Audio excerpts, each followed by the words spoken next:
Baik, Assalamualaikum warahmatullahi wabarakatuh. Kami dari kelompok 4 yang beranggotakan saya sendiri, Muhammad Ilham Turahman, dan rekan saya, Akdamul Afan Yusuf, akan menjelaskan tentang makna hakiki dan makna majazi. Baik, langsung saja. Yang pertama adalah makna hakiki. Pengertian. Makna hakiki atau hakikat adalah kata yang dipakai untuk menunjukkan arti yang tertentu atau makna asli. Kata hakikat dalam bahasa Arab adalah hakikotu dalam wazan al-fa'ilatu yang diambil dari kata kerja hakko yahikku atau hakko yahukku, persamaan kata dari batil yang artinya menjadi benar, tetap, dan wajib. Adapun definisi hakikat ditinjau dari terminologi adalah suatu lafaz yang digunakan sesuai makna aslinya. Kemudian beberapa ulama menambahkan definisi ini dengan frasa dalam ungkapan komunikasi atau at-takhatub. Karena jika suatu lafaz digunakan pula selain saat komunikasi, dia dinamakan majaz dan bukan hakikat, walaupun lafaz tersebut digunakan sesuai makna aslinya. Hakikat terbagi menjadi 3 macam, yaitu lughawiyah, syar'iyah, dan urfiyah. Yang pertama adalah lughawiyah. Hakikat lughawiyah adalah lafaz yang digunakan pada asal peletakannya secara bahasa, maka keluar dari perkataan kami. Secara bahasa, hakikat syar'iyah dan hakikat urfiyah. Contohnya, sholat, maka sesungguhnya hakikatnya secara bahasa adalah doa. Maka dibawa pada makna tersebut menurut perkataan ahli bahasa. Jenis ini terbagi menjadi satu macam, yaitu hakikat lughawiyah wad'iyah. Definisinya seperti definisi hakikat lughawiyah secara umum, yaitu lafaz yang digunakan sesuai makna aslinya ditinjau dari asal bahasanya.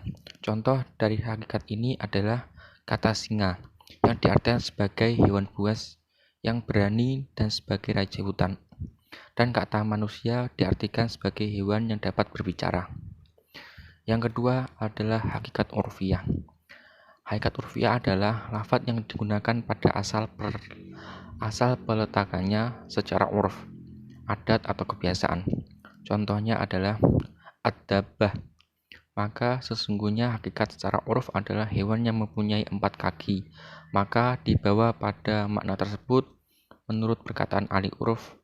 Hakikat urf dibagi menjadi 2, yaitu yang pertama, hakikat urfiyah ammah adalah hakikat yang tidak dihubungkan secara kelompok atau golongan tertentu dan tidak ditentukan nakilnya, seperti ad-diyah diartikan kuda dan bagi setiap jenis kuda. Letak asalnya secara bahasa adalah setiap binatang yang merayap di atas bumi, baik itu kuda dan yang lainnya. Atau ad-diyah, sesungguhnya hakikatnya secara urf adalah hewan yang mempunyai 4 kaki, maka dibawa pada makna tersebut menurut perkataan ahli urf. Yang kedua adalah hakikat urfiyah khossah, adalah hakikat yang dihubungkan terhadap kelompok tertentu juga ditentukan nakilnya.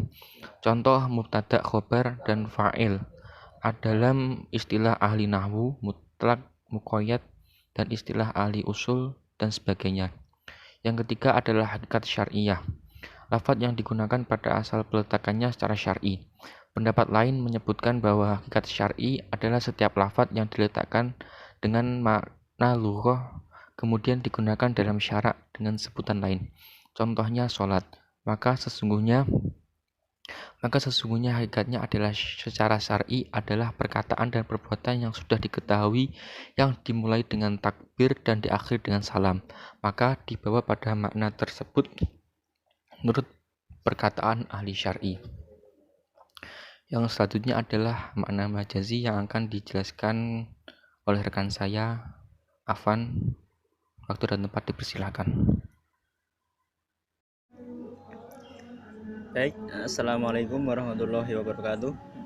Di sini saya akan melanjutkan penjelasan dari saudara saya Ilham, teman saya Ilham. yaitu makna majazi. Pengertian makna majazi yaitu kata majaz berarti lafadz yang digunakan dalam makna yang bukan merupakan makna asli dari kata yang dimaksud, karena adanya hubungan alaqah disertai qarinah atau hal yang menunjukkan dan menyebabkan bahwa lafadz tertentu menghendaki pemaknaan yang tidak sebenarnya, yang menghalangi pemakaian makna hakiki.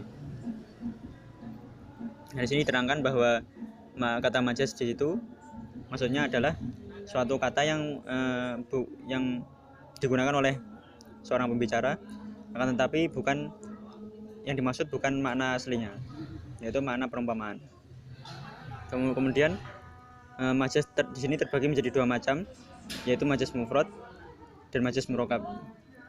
Majaz mufrad adalah lafadz yang digunakan pada selain arti yang telah ditetapkan untuknya karena adanya persesuaian ataupun alaqah dengan makna asalnya, dan disertai qarinah ataupun tanda yang menunjukkan bahwa lafadz tersebut bukan untuk menghendaki makna aslinya. Kemudian pengertian alaqah yaitu hubungan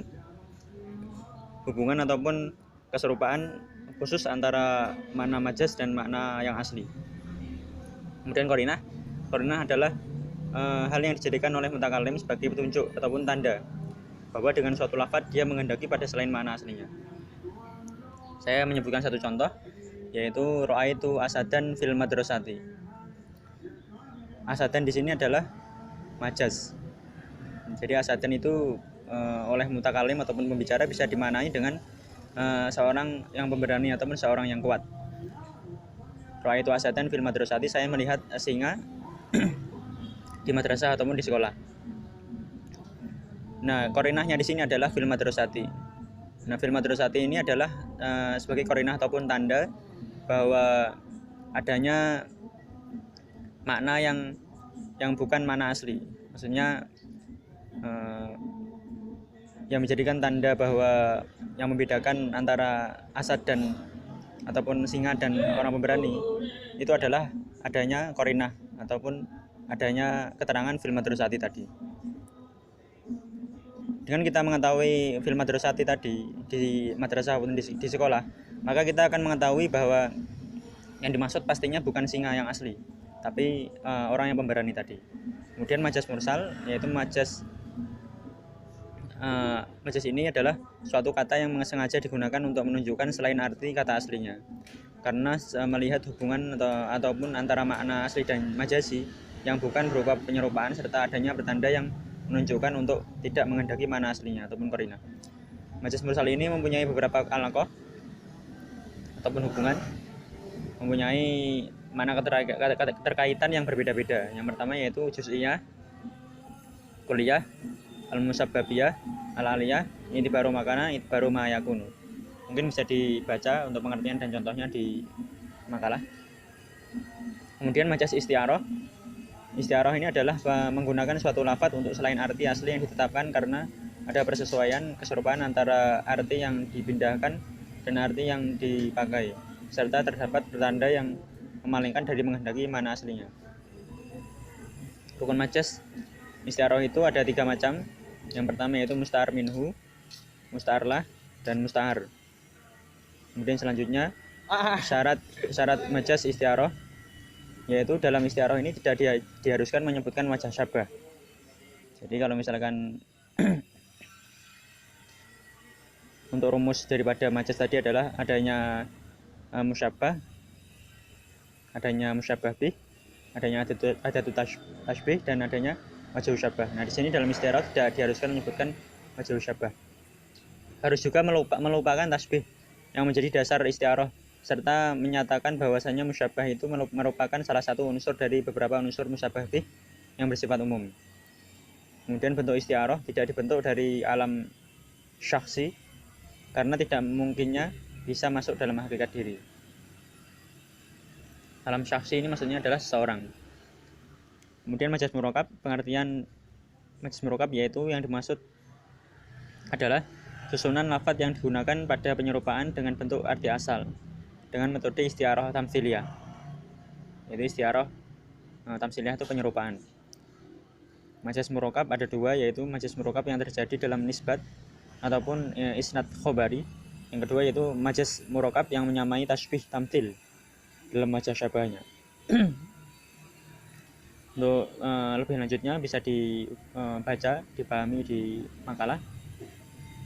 Sekian dari saya. Apabila ada salah dan kurangnya, saya mohon maaf. Dan nanti bisa dilanjutkan diskusinya lewat WA, dan kita bahas apa yang ada di makalah yang sudah di-share. Terima kasih. Saya akhiri. Wassalamualaikum warahmatullahi wabarakatuh.